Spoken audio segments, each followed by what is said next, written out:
Sou professora Ana Patrícia Falcão, professora lotada no campus Vitória, um campus do interior de vocação agrícola. Entrei aqui no IFPE em 2005 como professora de Educação Física. Já atuei em todos os cursos integrados, no bacharelado em Agronomia, na licenciatura em Química. Enquanto experiência na gestão, eu já respondi pela coordenação de graduação, onde nós implantamos o curso de licenciatura em Química, curso esse que tem conceito 4 junto ao MEC. Já respondi pela coordenação de pesquisa, pós-graduação e inovação e pela direção do ensino aqui no campus.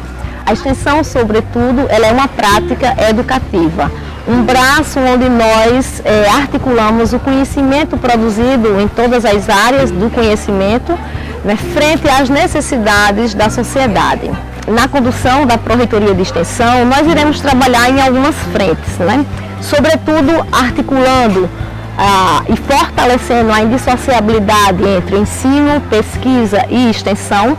Nos campos de vocação agrícola, não podemos esquecer também do aspecto da produção. Sobretudo, fortalecer essa plataforma do diálogo, que foi essa plataforma que nós fomos eleitos. E durante essa gestão conduzida pela professora Nália, nós iremos também trabalhar na regulamentação da participação dos técnicos administrativos nas atividades de extensão, fortalecer e fomentar as atividades de formação para os nossos extensionistas, sejam eles docentes, técnicos e os discentes, criar uma política de arte e cultura para todo o Instituto Federal de Pernambuco, implantar uma política de acompanhamento dos egressos. Nós estamos formando, esses nossos egressos estão indo para onde?